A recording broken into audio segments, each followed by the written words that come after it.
নমস্কার, আমি Madhurima. Welcome to my blog my tips. আজকের থাম্বনেল এবং টাইটেল দেখে নিশ্চয়ই বুঝে গেছেন আজকে আমি কি টপিকের ওপর ভিডিও বানাতে চলেছি।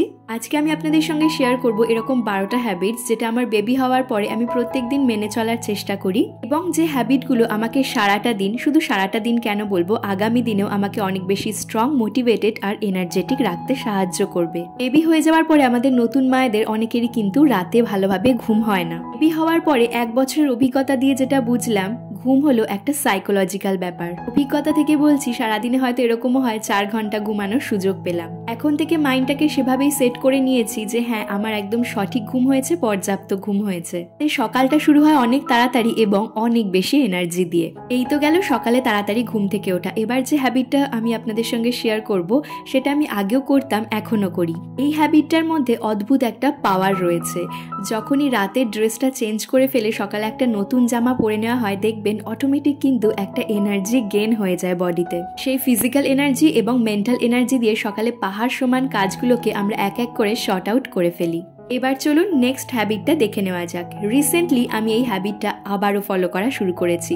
বেবি হওয়ার সময় এটা আমি সম্পূর্ণ বন্ধ রেখেছিলাম এবং বেবি হয়ে যাওয়ার পরে বেশ অনেক দিন লাগলো এই হ্যাবিটটা আবার নতুন করে শুরু করতে। বেবি হওয়ার আগে আমি নিজেকে অনেকটা রোগা করে ফেলেছিলাম, কিন্তু তার আগে আমি অনেকটাই মোটা ছিলাম। আপনারা হয়তো আমার আগের পুরনো ভিডিওগুলো দেখলে বুঝতে পারবেন। আর রোগা হওয়ার জন্য এই বেশ কিছু ট্রিক্স যদি রেগুলার ফলো করা যায়, তাহলে ডেফিনেটলি কিন্তু আমরা ওয়েট কমাতে পারি। সকালবেলা এই উষ্ণ গরম জলে একটু লেবু আর মধু দিয়ে খেলে শুধু যে ওয়েট কমায় তা নয়, আপনাকে কিন্তু সকালবেলায় একটা অদ্ভুত এনার্জি দিতেও সাহায্য করে। তার পাশে সবুজ গাছপালা এবং নিজের হাতে লাগানো ছোট ছোট গাছপালাগুলো দেখতে দেখতে এটা আমি এনজয় করি প্রত্যেক দিন।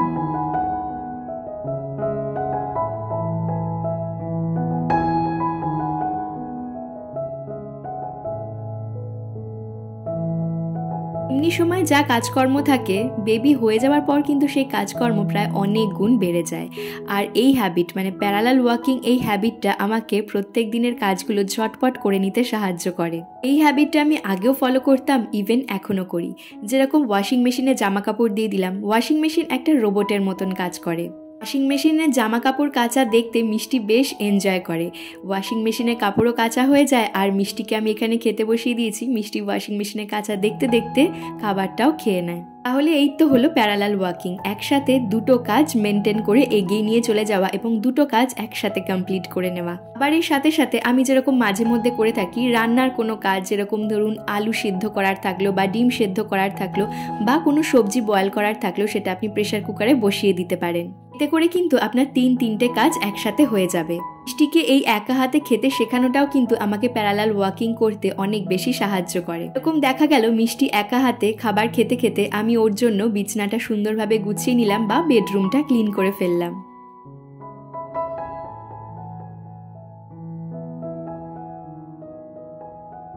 বাড়ির সমস্ত কাজ গুছিয়ে করা, রান্না বান্না, সকলের খেয়াল রাখা, নিজের বেবির খেয়াল রাখা, বাড়ি পরিষ্কার পরিচ্ছন্ন করা, এই করতে করতে দেখা গেল তুমি অনেক সকালে ঘুম থেকে উঠেছো, কিন্তু ব্রেকফাস্ট করতে ভুলেই গেছো। কিন্তু নিজেরও তো খেয়াল রাখতে হবে, সকালের ভারী ব্রেকফাস্টটা কিন্তু ভীষণ দরকার। আমি সকালে ঘুম থেকে ওঠার পরে 1 থেকে 1.5 ঘন্টার মধ্যে চেষ্টা করি সমস্ত কাজ, যেরকম মিষ্টিকে খাওয়ানো থেকে শুরু করে সকালে লেবু মধু জল কমপ্লিট করে আর সকালে ছোটোখাটো কয়েকটা কাজ কমপ্লিট করে আমি ব্রেকফাস্টটা করে নেওয়ার চেষ্টা করি। প্রত্যেকদিন হয়তো নিজের হাতে কিছু বানিয়ে খাওয়া হয় না, তবে এই দুধ আর কর্নফ্লেক্স, তার সঙ্গে একটু ফ্রুটস মানে ফ্রেশ ফ্রুটস, ড্রাই ফ্রুটস, এগুলো থাকলে ব্রেকফাস্টটা মন্দ হয় না এবং সারা দিনের জন্য পেটটাও ভর্তি থাকে।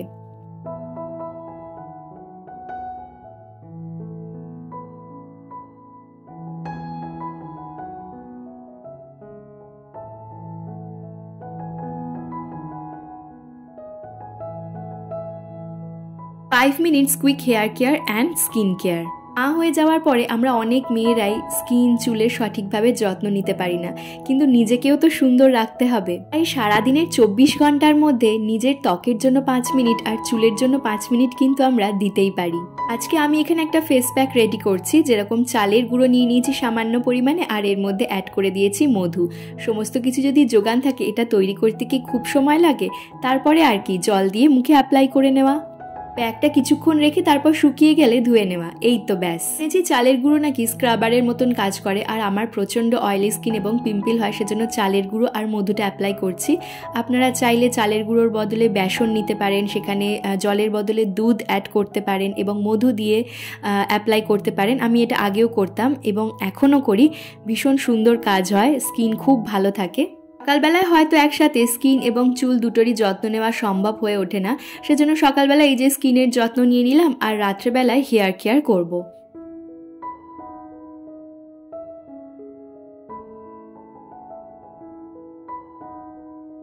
হেয়ার কেয়ার বলতে এই যে কালকে হয়তো শ্যাম্পু করব, আজকে ভালোভাবে চুলে তেল অ্যাপ্লাই করে নেব। যদি শ্যাম্পু করা না থাকে বা আগের দিন তেল অ্যাপ্লাই করা না থাকে তাহলে অবশ্যই আমি R89টা চুলে অ্যাপ্লাই করি। এমনি আমার চুল ভীষণ পাতলা এবং প্রেগনেন্সির পরে প্রচুর চুল উঠে গেছে, তার জন্য চুল পাতলা হয়ে গিয়েছে আরও। বাকি যতটুকু রয়েছে সেটাকে যাতে সুন্দরভাবে বাঁচাতে পারি সেই জন্যই হেয়ার কেয়ার প্রত্যেক দিন। এছাড়া আমি রিসেন্টলি একটা ক্যাপসুল নেওয়া শুরু করেছি ডক্টরের অ্যাডভাইসে। যদি এটা আমার ক্ষেত্রে কাজ করে তাহলে ডেফিনেটলি আপনাদের সঙ্গে শেয়ার করব যে আমি কি ক্যাপসুল নিচ্ছি চুলের জন্য। এটা শুধু চুল নয়, তার সঙ্গে সঙ্গে স্কিন এবং নখেরও যত্ন নেবে। তাহলে এই হয়ে গেল 5 মিনিট করে চুল এবং ত্বকের যত্ন নেওয়া। তাহলে চলুন এবার দেখে নেওয়া যাক নেক্সট হ্যাবিটটা কি।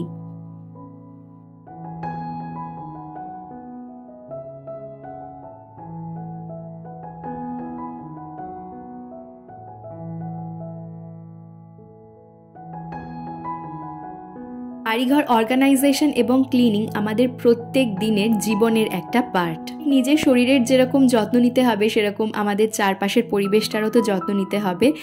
সুতরাং বাড়িঘর যদি অযত্নে অপরিষ্কার হয়ে পড়ে থাকে তাহলে কার ভালো লাগে, তাই না? আমরা কাজের এনার্জি হারিয়ে ফেলি। সুতরাং সারাদিনের মধ্যে আমি 30 মিনিট বের করে নিই বাড়িঘর অর্গানাইজ এবং ক্লিনিংয়ের জন্য। একটা জিনিস সবসময় আমি লক্ষ্য করে দেখেছি, যে কোনো জিনিস যে কোনো কাজের আগে যদি আমরা সেটা টাইম বেঁধে দিই তাহলে দেখবেন কাজের গতি বেড়ে যায় এবং ওই কাজটাই কিন্তু অনেক বেশি এনার্জির সাথে আমরা করতে পারি। এই যে আমি আজকে কাজ বেছে নিয়েছি, যেরকম আমার মাঝের যে বেডরুমটা রয়েছে সেই বেডরুমে বেড কভারটা চেঞ্জ করে দিলাম, তার সাথে সাথে সোফার যে জায়গাটা রয়েছে ড্রয়িং রুমে সেই ড্রয়িং রুমটা হালকাভাবে একটুখানি ক্লিন করে দিচ্ছি, একটু সাজিয়ে দিচ্ছি, আর তার সাথে সাথে আমি ডাইনিং টেবিলের কভারটাও চেঞ্জ করে দেবো। এই সমস্ত কাজ আমি 30 মিনিটসের মধ্যে কুইক করে ফেলবো। এই 30 মিনিটসের মধ্যেই আমি 5 মিনিটস রাখি ডাস্টিংয়ের জন্য।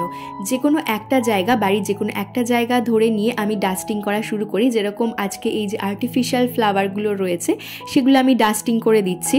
এখন এয়ারে যে পরিমাণ ধুলো, প্রত্যেকটা বাড়িতেই জিনিসপত্র থাকতে থাকতে ধুলো পড়ে যায়। সুতরাং আমরা যদি ডাস্টিং না করি তাহলে দেখবেন সমস্ত জিনিস মনে হয় যেন কেমন অযত্নে পড়ে রয়েছে। তো সারাদিনের 5 মিনিটস কুইক ডাস্টিং যদি আমরা করি তাহলে দেখবেন প্রত্যেক দিনে আমরা কিছু না কিছু পরিষ্কার করছি এবং জিনিসপত্র বাড়িঘরের পরিষ্কার থাকছে। 30 মিনিটস কুইক অর্গানাইজেশন অ্যান্ড ডাস্টিংয়ের মধ্যে আজকে লাস্ট হলো টেবিল কভারটা আমি চেঞ্জ করে দেবো। আমরা বাড়িঘরে যে সমস্ত কভার, শোপিস বা ছোটোখাটো যে সমস্ত সাজানোর জিনিসগুলো ব্যবহার করে থাকি সেগুলো যদি মাঝে মধ্যে একটু চেঞ্জেস না আনা হয় তাহলে দেখবেন নিজেদেরও চোখে দেখতে দেখতে কীরকম একটা বোরিং লাগে। আপনি বাড়ির যে কোনো কর্নারে যদি একটু নতুনত্ব আনেন বা নতুন কিছু একটা কভার দিলেন বা নতুন একটা কিছু পরিবর্তন আনলেন তাহলে দেখবেন বারবার সেই জায়গাটায় চোখ পড়ে এবং নিজেদের একটা স্যাটিসফ্যাকশন হয় কিন্তু।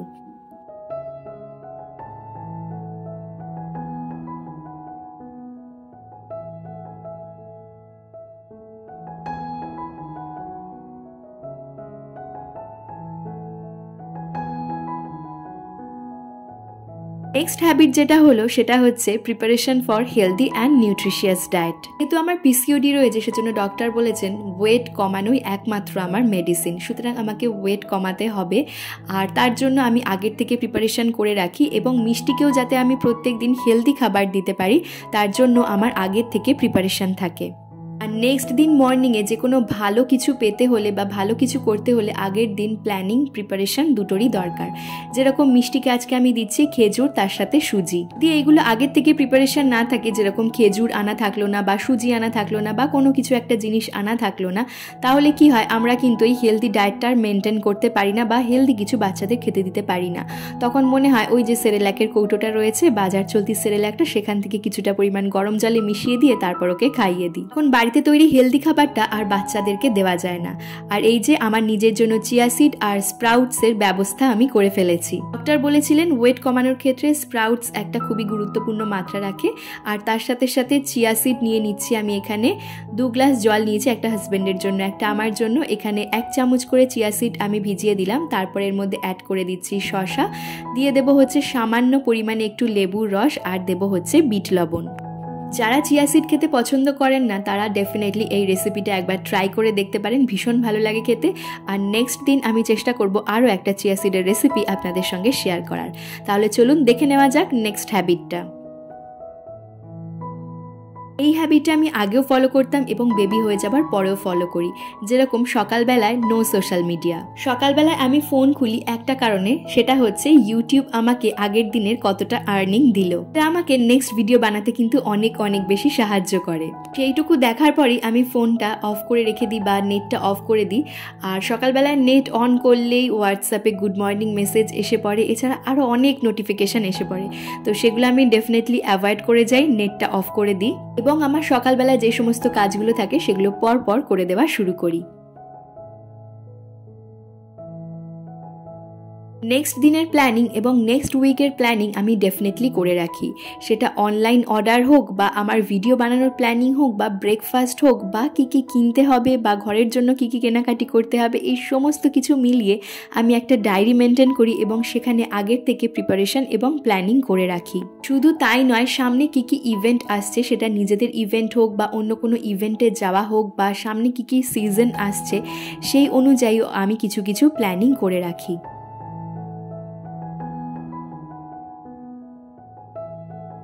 সারাদিনের মধ্যে কম করে 45 মিনিটস, খুব বেশি হলে 1 ঘন্টা বা 1.5 ঘন্টা আমি হেঁটে থাকি। সেটা ডিপেন্ড করছে মিষ্টির ওপর। মিষ্টি যখন ঘুমায় তখনই আমি সেই সময়টা হাঁটার জন্য চুজ করে নিই, সেটা সকালে হোক বা রাতে।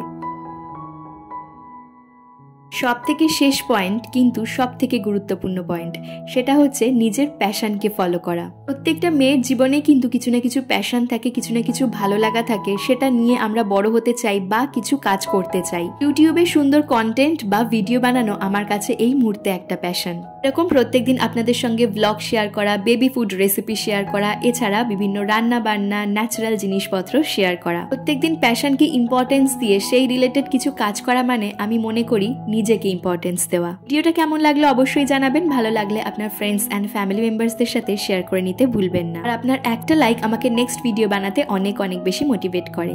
তাহলে আজকের ভিডিওটা এখানেই শেষ করছি, ফিরবো নতুন ভিডিও নিয়ে। ভালো থাকবেন, সুস্থ থাকবেন, ধন্যবাদ।